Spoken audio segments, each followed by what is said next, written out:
Hello everyone, I am Pallavi Mishra and welcome back to my channel learn to teach. So हम कर रहे हैं Kanpur university, जिसे आप CSJM यूनिवर्सिटी के नाम से भी जानते हैं, बीएड सेमेस्टर 1। बीएड सेमेस्टर 1 में जो आपका फोर्थ पेपर है विच इज़ ऑप्शनल पेपर, वहाँ पर हम आज करने वाले हैं इंक्लूसिव एजुकेशन। सो जिन लोगों का इंक्लूसिव एजुकेशन ऑप्शनल पेपर है या जो अदर यूनिवर्सिटीज़ जहाँ भी इंक्लूसिव एजुकेशन आपका पेपर है, तो ये पूरा ही कंटेंट आपके लिए भी इक्वली बेनिफिशियल है। ओके, सो आज है क्लास नंबर 3। कौन सी क्लास है? 3। इसके पहले की 2 क्लासेस हमने की हैं। प्लेलिस्ट का लिंक मैं डिस्क्रिप्शन बॉक्स में डाल दूंगी, तो आप चेक कर सकते हैं। ठीक है, सो चलिए वीडियो स्टार्ट करते हैं। इससे पहले जो लोग नए हैं उनके लिए एक इन्फॉर्मेशन देना चाहूँगी कि ये पूरा ही कंटेंट मेरा इंग्लिश मीडियम का रहता है, लेकिन जो एक्सप्लेनेशन है वो हिंदी और इंग्लिश दोनों में मैं रखती हूँ और बहुत ही सिंपल लैंग्वेज में आपको पूरा कंटेंट मैं एक्सप्लेन करती हूँ। और जो लोग पेड नोट्स परचेज करना चाहते हैं, तो यहाँ पर जो नंबर फ्लैश आउट हो रहा है, इसको आप देखकर इससे पेड नोट्स परचेज कर सकते हैं। पूरी इसी तरह से आपको PDF मिल जाएगी। ये 38 पेजेस पेडेड की PDF है। पूरा आपका जैसा सिलेबस है उसके अकॉर्डिंग बना हुआ है। बहुत ही ईजी लैंग्वेज में मैंने पूरा कंटेंट तैयार किया है। इससे बाहर फिर आपको कुछ भी नहीं पढ़ना है, पूरा आपका पेपर इसी से कवर हो जाता है। ओके, सो ये कंटेंट है for English medium students.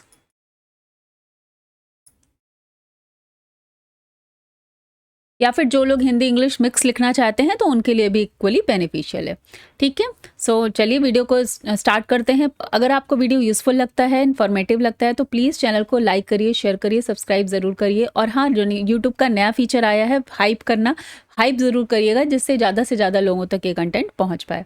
So let's start the video. Okay, so ये इंक्लूसिव एजुकेशन का मतलब यहाँ पर जो भी आपका टॉपिक है, हमने क्लास 1 क्लास 2 में डिस्कस किया था कि इंक्लूसिव एजुकेशन का मीन्स होता है विदाउट एनी डिस्क्रिमिनेशन, हर बच्चे को एक ही छत के नीचे पढ़ाना, एक ही क्लासरूम में पढ़ाना। There will be no discrimination, कोई भी डिस्क्रिमिनेशन नहीं होगा on the basis of caste, gender, religion, creed, any race, किसी भी बेसिस पर। और साथ में डिसेबिलिटीज़ को भी उसमें इंक्लूड किया गया है। क्लियर? तो यहाँ पर आज इसी आपका जो पेपर है उसमें एक टॉपिक है PWD एक्ट 1995। इसमें कई सारे एक्ट हैं। सो देखते हैं पर्सन, इसका फुल फॉर्म क्या है? Person with disabilities act 1995। Okay, so the PWD Act 1995, the first comprehensive law in India to protect rights and welfare of persons with disability. So जो person with disabilities थे, या तो दिव्यांग जिन्हें बोलते हैं हम, तो उन पहले देखिए विकलांग होता था, लेकिन आफ्टर दिस ये चेंज हो गया है नाम, और अब हम लोग दिव्यांग बोलते हैं, विकलांग नहीं बोलते हैं। वो टर्म अच्छा नहीं माना जाता है। ये एक्ट आया हमारा कब है? 1995 में। सबसे पहली बार इंडिया में बना था। किस लिए? प्रोटेक्ट करने के लिए rights and welfare of persons with disability. Okay, it was enacted by the Indian Parliament in 1995 and came into force on 7 February 1996। तो ये डेट्स आपको एज इट इज़ ही याद रखनी है कि कब ये पार्लियामेंट में इसका प्रस्ताव लाया गया था 1995 में, और बाद में 7 फरवरी 1996 से ये इनैक्ट हो गया, मीन्स लागू हो गया। ठीक है, अब इसका मीनिंग क्या है, चलिए इसको समझ लेते हैं। This act was created to give equal opportunities, protection of rights and full participations to persons with disability in all aspects of education, employment, social life, etc. तो बेसिकली इसका मीनिंग क्या है कि ये जो एक्ट के अंतर्गत क्या बताया गया था, इक्वल अपॉर्चुनिटी प्रोवाइड करना, उनके जो भी पर्सन विथ डिसेबिलिटीज़ हैं उसमें उनको इक्वल राइट्स प्रोवाइड करना, अपॉर्चुनिटीज़ प्रोवाइड करना, उनके जो राइट्स हैं उनका प्रोटेक्शन करना। इसके अलावा जो वो इक्वली हर जगह पे पार्टिसिपेट कर पाए, ऐसी अपॉर्चुनिटीज़ उनको प्रोवाइड कराना। और किस किस फील्ड में? एजुकेशन में, एम्प्लॉयमेंट में, या सोशल लाइफ में। क्लियर है? बहुत ही ईजी लैंग्वेज में लिखा हुआ है। It was influenced by UN proclamation on the full participation and equality of people disabilities in 1992। तो UN की तरफ से जो यूनाइटेड नेशंस है 1992 में वो एक लेकर आए थे प्रस्ताव। उन्होंने बताया था कि किस तरीके से फुल पार्टिसिपेशन एंड होना चाहिए पीपल्स जो डिसेबिलिटी हैं, तो उसी के बेसिस पर इंडिया में ये एक्ट 1995 पर लाया गया था। Okay, now coming to the definitions under the act. अब डेफिनेशंस अंडर का मतलब है कि कौन सी, डेफिनेशंस नहीं होंगी यहाँ, डिसेबिलिटीज़ होना चाहिए। Disabilities under the act. अब इसके अंतर्गत कौन कौन सी 7 डिसेबिलिटीज़ रखी गई थी उनको देखते हैं। Number 1 blindness, low vision, leprosy cured, और hearing impairment, locomotor disability, mental retardation and mental illness. तो ये टोटल 7 डिसेबिलिटीज़ को 1995 एक्ट के अंतर्गत रखा गया था। Clear. Now coming to the next, objective of the PWD act. अब इसका ऑब्जेक्टिव क्या था 1995 का? तो उद्देश्य पूछे जाते हैं, आपके सैलिएंट फीचर्स पूछे जाते हैं, क्या प्रोविजन था एजुकेशन में, किस तरह, कहाँ पर ये एप्लीकेशन है। ठीक है, तो ये सारी चीज़ें पूरा लॉन्ग क्वेश्चन बन के आता है आपका, या शॉर्ट लॉन्ग दोनों में पूछा जाता है। ओके, सो सबसे पहले उद्देश्य क्या थे? Ensure equal opportunities for person with disability. Okay, तो जो पर्सन्स हैं जिनको ये 7 तरीके की डिसेबिलिटीज़ हैं, उनको इक्वल अपॉर्चुनिटीज़ प्रोवाइड कराना। ठीक है। नेक्स्ट आता है prevent discrimination in education, employment and social participation. तो जहाँ भी एजुकेशन में, या इसका उद्देश्य क्या था कि किसी भी तरह का भेदभाव, डिस्क्रिमिनेशन नहीं होना चाहिए एजुकेशन में, एम्प्लॉयमेंट में, या सोशल, आप किसी जगह पार्टिसिपेट कर रहे हैं सोसाइटी के किसी उसमें, तो तभी आप देखते हैं कि एजुकेशन में भी इनका कोटा रखा जाता है। एम्प्लॉयमेंट में जो भी हमारी वैकेंसीज निकलती हैं वहाँ भी एक कोटा होता है फिजिकली हैंडीकैप्ड का, तो बेसिकली वो वही था, वहाँ से वो चीज़ प्रोवाइड कराई गई पीडब्ल्यूडी एक्ट के थ्रू। ठीक है। Provide rehabilitation measures and promote independent living. Okay, so यहाँ पर लाइक जो है, जैसे कि नशा मुक्ति केंद्र खोले गए कि अगर कोई नशे में बहुत ज़्यादा परेशान है तो उस तरह का उसको प्रोवाइड कराना। इसके अलावा जैसे अगर विकलांग है तो उनको आपने देखा होगा कि वो साइकिल प्रोवाइड कराना जिससे वो इधर से उधर जा सकें। तो ये सब क्या है? रिहेबिलिटेशन। उनको वापस से उनकी जो अक्षमताएं हैं या उनकी जो डिसेबिलिटीज़ हैं उनको ध्यान में रखते हुए उनको मदद करना, जिससे वो अपनी लिविंग, इंडिपेंडेंट लिविंग की ओर आगे बढ़ सकें। Guarantee reservation in jobs and education, जो भी हमने डिस्कस किया, गारंटी मिली इससे एक। और ensures barrier free environment in public places. और साथ में जो पब्लिक प्लेसेस हैं, जैसे मैंने पहले भी डिस्कस किया है कि रैंप वगैरह प्रोवाइड कराना पब्लिक बिल्डिंग्स में। इसके अलावा ब्रेल से लिखा रहता है हर जगह पर। ये सारी चीज़ें किसी बैरियर फ्री एनवायरनमेंट, एक तरह से उन जो चीज़ें उनको बैरियर कर रही हैं पब्लिक प्लेसेस में, उनसे उनको थोड़ा सा किसी हेल्प करना, कि जिससे वो भी इक्वली हर के साथ सामंजस्य मिला के आगे बढ़ पाए। तो कहीं ना कहीं उनको प्रोवाइड कराने की कोशिश की गई इस एक्ट के अंतर्गत। ठीक है। नेक्स्ट आता है salient provisions of PWD act. इसमें देखते हैं education, free education for children with disabilities up to the age of 18 years. ठीक है। इन इंटीग्रेटेड स्कूल या स्पेशल स्कूल्स। तो ये डिपेंड करेगा इंटीग्रेटेड स्कूल में, अगर मतलब जो ये आपकी डिसेबिलिटीज 7 हमने डिस्कस की हैं, तो इनमें से अगर मान लीजिए हियरिंग इम्पेयरमेंट है या लो विज़न है, लो विज़न को हम इंटीग्रेटेड वाले में रख सकते हैं। बट हाँ, अगर किसी को बिल्कुल नहीं सुनाई पड़ता तो उसके लिए अलग स्पेशल स्कूल्स होते हैं।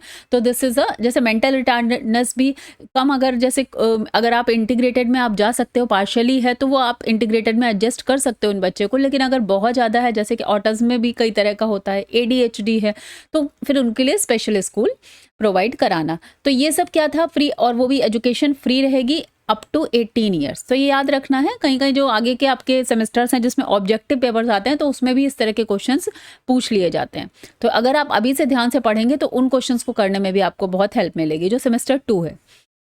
Government to provide scholarships, uniform, books, teaching materials. तो एजुकेशन में किस तरह से हेल्प करती है? हमें पता है कि स्कॉलरशिप्स प्रोवाइड की जाती हैं। फिजिकली हैंडीकैप्ड का अलग से कॉलम होता है, हर जगह फॉर्म में भी उनको अलग जो है फैसिलिटीज़ प्रोवाइड कराई जाती हैं, साथ में सीट्स प्रोवाइड कराई जाती हैं, स्कॉलरशिप्स मिलती हैं। तो ये सारी चीज़ें, टीचिंग मटेरियल प्रोवाइड कराना, बुक्स और यूनिफॉर्म, ये सब फ्री गवर्नमेंट प्रोवाइड कराती है। इसके अलावा training of special teachers for teaching children with disability. तो स्पेशल एजुकेटर, जैसा कि आप जानते हैं कि बीएड भी स्पेशल एजुकेटर्स का अलग होता है, कि जो पर्टिकुलर पर्सन अगर स्पेशल एजुकेटर्स के रूप में बीएड करना चाहता है तो उनकी ट्रेनिंग अलग होती है, जिससे कि वो टीचिंग कर सकें उन बच्चों को जो डिसेबल्ड हैं। ठीक है। Curriculum modification and use of aids and appliances. तो करिकुलम में भी बहुत मॉडिफिकेशन किया जाता है उन बच्चों के अकॉर्डिंग, और साथ में तरह तरह के teaching ads, materials, appliances use करके उनको हेल्प करने की कोशिश की जाएगी एजुकेशन में। ऐसा इसका प्रोविज़न था। नेक्स्ट आता है एम्प्लॉयमेंट में। At least 3% reservation in government jobs for persons with disability, 1% for blindness and low vision and hearing impairment, locomotor disabilities। तो एटलीस्ट वहाँ पर ये प्रोविज़न रखा गया था कि 3% रिजर्वेशन दिया जाएगा वो गवर्नमेंट जॉब में। ठीक है। Vocational training and self employment scheme, और उनको तरह से वोकेशनल ट्रेनिंग दी जाएगी जिससे वो सेल्फ एम्प्लॉयमेंट स्कीम्स उनके लिए अलग से लेकर आई जाएंगी, जिससे वो अपनी अर्निंग के लिए कहीं ना कहीं इंडिपेंडेंट बन पाए। Accessibility, barrier free environment in public buildings, transport, roads and schools, जो भी हमने डिस्कस किया। Special provisions for adapted infrastructure, तो इंफ्रास्ट्रक्चर जो आपका पब्लिक प्लेसेस है, ट्रांसपोर्ट हैं या हॉस्पिटल्स हैं, स्कूल्स हैं, तो इन सब में ऐसा अडेप्टिव इंफ्रास्ट्रक्चर बनाया जाएगा जिससे उन लोगों को भी यहाँ पर आने में हेल्प मिल सके, उनके लिए एसेसिबल हो सके ये चीज़।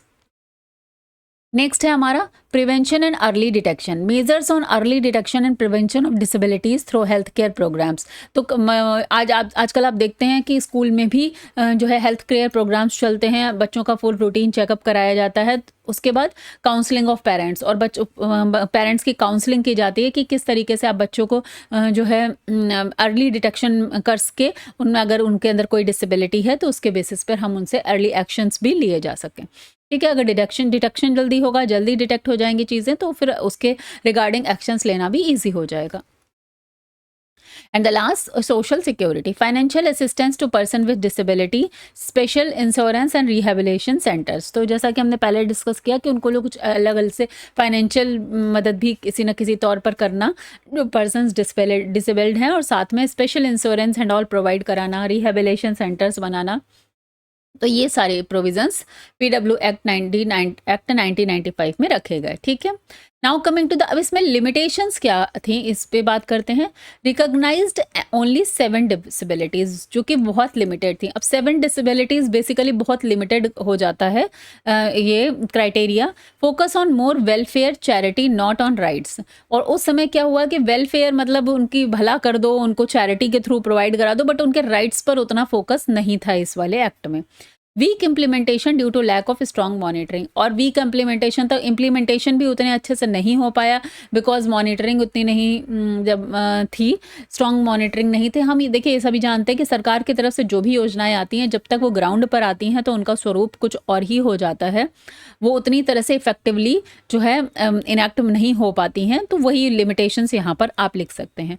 No clear mention of inclusive education as a right, और ये इसमें कुछ ऐसा मेंशन भी नहीं था कि इंक्लूसिव एजुकेशन जो है वो राइट है, राइट नहीं है, मतलब आप नहीं कर सकते बट ये आपका अधिकार है, ऐसा उस समय मेंशन नहीं था। क्लियर हो गया।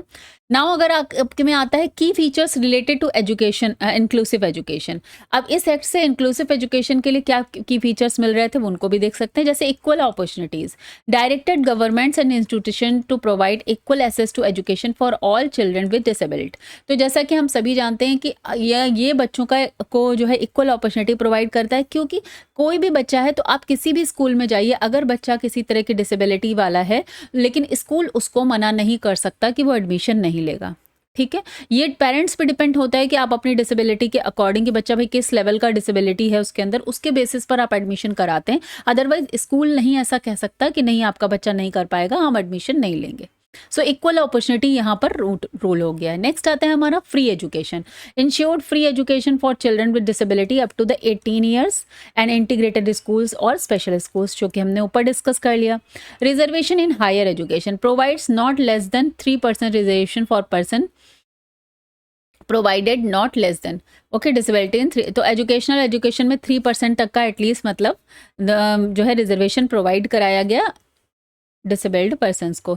इसके अलावा special measures, encouraged curriculum modification, provision of teaching ads and training of special teachers. तो ये सारी चीज़ें हमने डिस्कस की हैं। एसेसिबिलिटी सेम वही आ गया, called for barrier free access to school and educational institutions. ठीक है, लिमिटेशंस क्या है, although progressive this act was criticise for being welfare based not right based. तो इसका मेन जो फोकस यही था कि वेलफेयर पर काम किया गया, लेकिन जो राइट है उनके अधिकार हैं उनको उतना इस पर फोकस नहीं किया गया, which led to its replacement in 2016। और इसीलिए इसी की वजह से 2016 में इसको वापस से दोबारा आप कह सकते हैं रिवाइज्ड वर्जन आया या मॉडिफाइड वर्जन आया। ठीक है, तो वो भी आपके सिलेबस में है, हम वो भी पढ़ेंगे। तो ये जो मैंने देखिए नोट से मैं आपको पढ़ा रही हूँ क्योंकि आपको आंसर अपना ऐसे ही लिखना है। ठीक है, अदरवाइज बुक्स में इजी नोट्स में आप देखेंगे बड़ी बड़ी थ्योरीज लिखी हुई हैं जिनको आप सेम ही टाइप का कंटेंट पूरा रिपीटेड चला जा रहा है, बट आपको उतना पढ़ने की ज़रूरत नहीं है। आपको अगर ये पता है कि व्हाट इज़ पीडब्ल्यूडी एक्ट, कब लागू हुआ, स्पेशल प्रोविजंस क्या थे, कौन सी डिसेबिलिटीज़ थी, इसके अलावा ये तो इसी के बेसिस पर मैंने इसी तरह से नोट्स तैयार किए हैं जिससे आप अपने एग्जाम में इसी तरीके से पूरा कंटेंट लिख पाएँ। ओके, नाउ लास्ट में आप कंक्लूजन दे देंगे क्योंकि आपको ऑब्वियसली जैसा कि मैंने डिस्कस किया हुआ है और आगे जब एग्ज़ाम आएगा तो मैं आपको बताऊंगी कि फ्लो चार्ट के थ्रू और साथ में कैसे आपको अपना कॉपी कैसे लिखनी है बीएड में।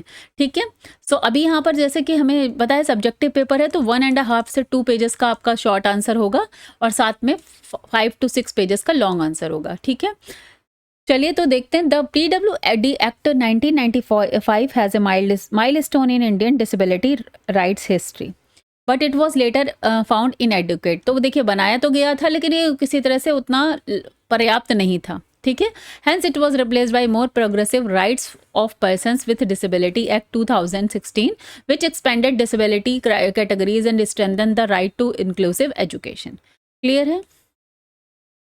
तो इस तरीके से हम कंक्लूजन भी लिखेंगे और अपना जो पूरा आंसर है, सब्जेक्टिव आंसर है, उसे कंप्लीट करेंगे। Now coming to the next, अब इसी में जो नेक्स्ट आया हमारा rights of person with disability, जिसे RPWD एक्ट 2016 बोला गया। तो अगर कहीं क्वेश्चन में ऐसा भी आ जाता है RPWD एक्ट 2016 तो आपको कंफ्यूज नहीं होना है, वो वही है rights of persons with disability act 2016, दोनों इसका फुल फॉर्म है। तो the RPWD act 2016 is an updated and stronger law that replaced PWD act 1995। It was passed by Indian parliament in 2016। तो आपको ये याद रखना है, and came into effect on 19 April 2017। Clear हो गया? दिसंबर 2016 में पार्लियामेंट में लाया गया ये एक्ट और जो है 19 अप्रैल 2017 में ये इफेक्ट में आया। Okay, now it was frame to align with the United Nation convention on the rights of persons with disability which ratified in 2000 India 2007। ठीक है, तो जो है ये यूनाइटेड जो नेशन का कन्वेंशन आया था right of persons with disability 2006 में, उसी के बेसिस पर इसको फ्रेम किया गया था। ओके, चलिए अब इसके भी हमें ऑब्जेक्टिव्स पढ़ने होंगे क्योंकि आपका देखिए पूरा आपका जो क्वेश्चन है वो ऐसे ही आएगा, what are the objectives, what were the major provisions, what is the salient features. तो आपको इसी तरीके से ये अपना आंसर एग्जाम में लिखना है। नाउ चलिए ऑब्जेक्टिव देख लेते हैं। ऑब्जेक्टिव्स ऑफ RPWD एक्ट क्या है? To ensure full participation, equality and dignity for person with disability. तो यहाँ पे एक नया वर्ड आपने देखा, डिग्निटी भी जोड़ गया है कि भाई वो सम्मान के साथ जी सके, हे दृष्टि से ना देखा जाए, डिग्निटी के साथ उसे जीना का हक मिले। To promote inclusive education and employment, to expand the list of recognise disabilities. तो यहाँ पर जो वहाँ पर सिर्फ 7 डिसेबिलिटीज़ थी जो कि बहुत लिमिटेड थी, उनको यहाँ पर बढ़ाकर 21 कर दिया गया। ठीक है, to provide legal rights and protection against discrimination, और यहाँ पर उनको लीगल राइट्स कुछ दिए गए और प्रोटेक्शन दिया गया against discrimination. To create an accessible and barrier free environment, ये तो सेम ही रहेगा। Now coming to the major provisions क्या थे, अब यहाँ पर ये देख लेते हैं। Major provisions RPWD act 2016 expanded categories of disabilities. So the 1995 Act recognized only 7 disabilities, but PRDWD Act 2016 expanded it to 21 disabilities. Clear हो गया? चलिए अब वो 21 disabilities क्या थे उनको भी देखते हैं। Blindness, low vision, hearing impairment जिसमें deaf and hard of hearing, speech and language disability, locomotor disability, intellectual disability भी यहाँ पर डाली गई, specific learning disabilities like dysgraphia, dyslexia, dyscalculia, इनको भी डाला गया, autism spectrum disorder, cerebral palsy, mental illness, multiple sclerosis, muscular dystrophy, chronic neurological conditions like Parkinson's, blood disorders like hemophilia, thalassemia, sick cell diseases and multiple disabilities more than one conditions।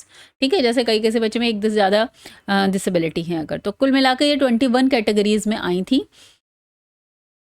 21 disabilities को इसमें शामिल किया गया इस तरीके से। Clear हो गया? Very nice. चलिए आगे बढ़ते हैं। अब इनका जो है एजुकेशन में क्या प्रोविज़न था वो भी देखते हैं। Every child with benchmark disability 40% or more has right to free education up the age of 18। तो ठीक है, अगर इसमें से हर जो बच्चा है अगर 40% से ज़्यादा उसकी डिसेबिलिटी है बेंचमार्क डिसेबिलिटी मीन्स 40% या उससे ज़्यादा है, ठीक है। सो जो है उसको राइट टू फ्री एजुकेशन, उसका ये हक है कि उसे 18 ईयर्स तक फ्री एजुकेशन प्रोवाइड कराई जाए। Inclusive education made compulsory, children with और without disability must learn together. तो इंक्लूसिव एजुकेशन तो हम जो पूरा अपना सब्जेक्ट ही पढ़ रहे हैं वो यही है कि जो चिल्ड्रन विदाउट डिसेबिलिटी हैं या डिसेबिलिटी हैं सबको एक ही साथ पढ़ाया जाए, जिससे उनको अलग अलग फील ना हो, उनको ये नहीं फील हो कि हाँ, मैं कुछ अलग हूँ, मेरे अंदर कुछ कमी है ना, इन्फीरियरिटी कॉम्प्लेक्स नहीं आना चाहिए। देखिए आजकल मैंने देखा है कि बहुत सारे बच्चे हैं, जो मैं रियलाइज़ कर पा रही हूँ कि जो ये डिस्ग्राफिया, डिस्कैल्कुलिया या कहीं-कहीं जो है लॉजिकल रीज़निंग की प्रॉब्लम है कि बच्चा पूरी तरह से नॉर्मल है, वो सब कुछ अच्छा कर रहा है, बट वो जब स्टडी करने बैठता है, एकेडमिक में जाता है, तो उसको लिखने कहीं रीडिंग की प्रॉब्लम है। रीडिंग अच्छे से कर रहा है तो राइटिंग नहीं कर सकता है। मतलब he can read all the words properly but he is not able to write. मैंने खुद पढ़ाती हूँ मैं, और मैंने खुद ऐसे बच्चे देखे हैं जो इस तरह की समस्याओं से जूझ रहे हैं। तो अगर अब जो बच्चा पढ़ तो पूरा सकता है बट वो लिख नहीं पा रहा है, क्योंकि उसके दिमाग का और उसका जो आई कोऑर्डिनेशन कहिए और साथ में मेंटल कोऑर्डिनेशन नहीं है या हैंड का कोऑर्डिनेशन नहीं है, इस तरह की बहुत सारी चीज़ें आ रही हैं। तो इस तरह के बच्चों को आप अलग स्कूल में नहीं डाल सकते, स्पेशल स्कूल में नहीं डाल सकते। बेसिकली वो उतना अच्छा परफॉर्म नहीं कर पाएंगे जैसे नॉर्मल बच्चे करते हैं, ठीक है? लेकिन स्लो लर्नर्स रहेंगे वो। बट अगर आप उनको बिल्कुल अलग-थलग कर देंगे तब फिर तो ये हो जाएगा ना कि वो फिर आप उनकी पूरी ग्रोथ को ही रोक देंगे। अदरवाइज़ वो बहुत कुछ सीख रहे हैं। मेबी अगर कोई बच्चा राइट नहीं कर सकता बट रीडिंग से वो हर चीज़ समझ रहा है। तो इस तरह के बच्चों को साथ में पढ़ाना। ओके, तो ये इंक्लूसिव एजुकेशन का ही एक पार्ट आता है। Schools both government and private must provide train teachers, special learning materials, accessible infrastructure, non discrimination in admission. तो ये भी आजकल इसीलिए बहुत कॉमन है। देखिए क्या है, पहले क्या होता था कि टीचर अगर ऐसा है तो अरे नहीं नहीं नहीं पढ़ पाएगा बच्चा, तो कर ही नहीं पाएगा, और बच्चा भी 4-5 लोगों ने उसका मजाक उड़ा दिया, वो भी घर पे बैठ गया, गया ही नहीं, है ना? बट यही अब इस तरह इंक्लूसिव एजुकेशन का यही मतलब है कि अब स्कूल बच्चों को इस तरह से अलग-थलग नहीं कर सकता, उनको बराबर से पार्टिसिपेट कराएगा। उनके लिए ट्रेन टीचर्स लेकर आएँगे, स्पेशल लर्निंग मटेरियल्स रखे जाएँगे, इंफ्रास्ट्रक्चर ऐसा बनाया जाएगा कि उन बच्चों को भी साथ में पढ़ने की पूरी अपॉर्च्युनिटी मिलनी चाहिए। ठीक है? देखिए बहुत ज़्यादा अगर डिसेबिलिटी है कि बच्चा सोशल ही नहीं हो सकता है, तो तो उनके लिए स्पेशल स्कूल हैं, लेकिन अगर ऐसी डिसेबिलिटी है जिसमें लिटिल बिट कह सकते हैं आप, जैसे मैंने अभी एक एग्जांपल दिया कि लॉजिकल रीजनिंग नहीं है, कई 1-2 बच्चे मैंने देखे ऐसे जिनको लॉजिकल रीजनिंग नहीं है, तो क्योंकि वो पढ़ तो बहुत अच्छे से रहे हैं बट वो लॉजिकली चीज़ों को कनेक्ट नहीं कर पाएंगे। एडिशन, सब्सट्रैक्शन, मल्टीप्लिकेशन, डिवीजन बहुत अच्छे से करते हैं, बट अगर उसको आपने वर्ड प्रॉब्लम में इम्प्लीमेंट करने को कह दिया तो उनको ये नहीं समझ में आएगा कि एडिशन क्या होता है, सब्सट्रैक्शन क्या होता है। लॉजिकल रीजनिंग में प्रॉब्लम, ठीक है? तो वो सारी चीज़ें हैं, वो बच्चे को आप अलग-थलग नहीं कर सकते, स्पेशल एजुकेशन में नहीं दे सकते। वहाँ पर वही बच्चे जाएँगे जो बोल ही नहीं सकते, मतलब सोशल ही नहीं हो पा रहे हैं, वो अपने आप को एक्सप्रेस नहीं कर सकते। जैसे कई तरह का ऑटिज़्म है, ठीक है? ऑटिज़्म एक मैंने देखा है जिसमें बहुत ही बच्चा सोशल नहीं हो पाता, वो बात नहीं कर पाता, अपनी फीलिंग्स को एक्सप्रेस नहीं कर पाता, उनके लिए स्पेशल एजुकेटर्स ही उनको ट्रेन कर सकते हैं, ठीक है? तो इस तरीके की चीज़ें इसमें इंक्लूड की गई। Now coming to the employment, reservation in government jobs increase from 3% to 4%। तो यहाँ पर गवर्नमेंट जॉब में रिजर्वेशन भी इंक्रीज किया गया।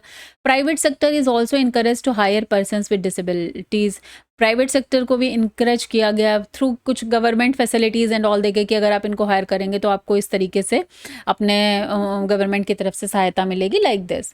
Prohibition of discrimination in work place, और किसी भी तरह का डिस्क्रिमिनेशन वर्क प्लेस पर बिल्कुल प्रोहिबिटेड कर दिया गया, निषेध कर दिया गया। Political and social rights. Person with disability have the right to vote, marry, own property and be included in social life. तो ये तो हम सबको पता ही है। No one can be discrimination against in assessing public service. तो public service assessing के भी कोई किसी तरह का कोई भेदभाव नहीं हो सकता। Normal person and physically handicap both have rights, ठीक है। Now coming to the accessibility, आप लिखेंगे public buildings, transport, communication, digital services made barrier free. Clear है। Time bound plan for accessibility called accessible campaign India campaign, ठीक है। एक ये भी चलाया गया था एसेसिबल इंडिया कैंपेन करके। नाउ कमिंग टू द आता है 6 point guardianship, provision of legal guardianship for person with severe disability but with maximum autonomy to the person. तो यहाँ पर एक इस तरह का भी एक प्रावधान लाया गया कि लीगल गार्जियनशिप प्रोवाइड कर दी जाए उन बच्चों को जो बहुत ज़्यादा सीवियर डिसेबिलिटीज से गुजर रहे हैं। ठीक है, नेक्स्ट आ गया education and skill development schemes. Government to provide scholarships, assistive devices, vocational training and skill development program उन लोगों को प्रोवाइड कराई जाएगी जिसके थ्रू वो अपना एम्प्लॉयमेंट का कोई ज़रिया बना सकें। पेनल्टीज फॉर वायलेशन, डिस्क्रिमिनेशन और violation of rights can be led to fine और इम्प्रिजनमेंट।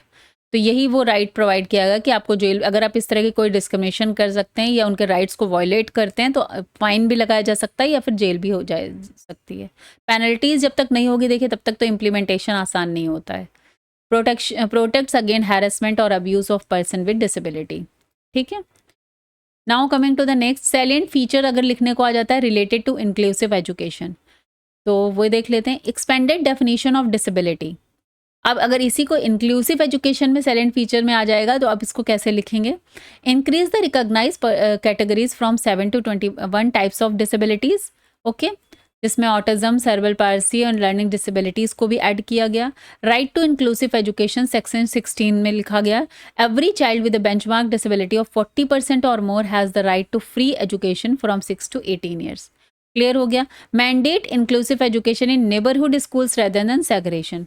जो पास का स्कूल है उसी में उनको इंक्लूसिव एजुकेशन के अंतर्गत पढ़ाया जाएगा, उनको सेग्रीगेट अलग थलग नहीं किया जा सकता। ठीक है, reasonable accommodation, schools must adapt teaching methods, learning material and environment to suit the needs of children with disabilities। तो अगर बच्चा कोई चिल्ड्रन विद डिसेबिलिटी है तो इंक्लूसिव एजुकेशन के अंतर्गत क्या किया जाएगा कि स्कूल को ऐसे टीचिंग मेथड्स, लर्निंग मटेरियल्स और ऐसा इन्वायरमेंट उनको प्रोवाइड कराना ही पड़ेगा। ठीक है, नेक्स्ट आ गया reservation. Reservation in higher education, increase reservation from 5% to 5% in higher education. ठीक है, नेक्स्ट आ गया हमारा non discrimination, no child can be denied admission to any school on the group of disability. Last point आता है teacher training, stressed on preparing teachers to handle children with diverse need. तो यहाँ पर किस चीज़ पर फोकस किया गया, stress किया गया, बल दिया गया कि जो टीचर्स की ट्रेनिंग कराए, टीचर को भी सिखाया गया, ट्रेनिंग कराई गई कि कैसे जो चिल्ड्रन है विथ डाइवर्स नीड, अब डिसेबल्ड हर समय नहीं बोल सकते, डाइवर्स नीड, उनकी अलग नीड है, उनकी अलग नीड है, डिफरेंट नीड्स वाले बच्चों को कैसे हैंडल करना है, तो ये टीचर की ट्रेनिंग प्रोवाइड कराएगी। ओके, सिग्निफिकेंस पे आ जाते हैं। Strongly rights based shift focus from charity model to right model. तो यहाँ पर जो है अधिकार की बात हुई कि उनका ये अधिकार है, जबकि पहला क्या था हमारा जो WD95 वो चैरिटी मॉडल पे था कि मैं उनके कुछ उनको जैसे कि दया दिखा के हाँ भाई वो बेचारे हैं उनको हम ये चीज़ प्रोवाइड करा देंगे। तो अभी क्या हो गया, उनके स्ट्रांगली राइट वेज की ये उनका अधिकार है as a human. Okay, so ये बड़ा बिग शिफ्ट था। सो की डिफरेंस को मैंने इस तरीके से लिख दिया है जिससे लोगों को याद करने में आसानी हो जाएगी। बाकी सारी चीज़ें हमने ऑलरेडी डिस्कस कर ली है क्लास में। एंड लास्ट में आता है हमारा कॉन्क्लूजन। कॉन्क्लूजन आप इस तरीके से लिख सकते हैं, the RPWD act 2016 is a progressive steps towards building an inclusive society. It not only widened the definition of disability but also emphasized inclusive education, equal employment opportunities, accessibility and dignity for all persons with disability। तो इस तरीके से आप conclusion को लिख सकते हैं। Okay, so I hope कि आपको दोनों ही समझ में आया। बहुत इंपॉर्टेंट ये टॉपिक था, इससे आपका क्वेश्चन एग्जाम में ज़रूर देखने को मिलेगा। तो अगर वीडियो आपको यूज़फुल लग रहा है तो प्लीज़ चैनल को लाइक शेयर सब्सक्राइब ज़रूर करिएगा, कमेंट ज़रूर करिए और हाइप देना मत भूलिएगा। चलिए मिलते हैं नेक्स्ट क्लास में। Till then bye bye, take care, have a nice day, thank you so much.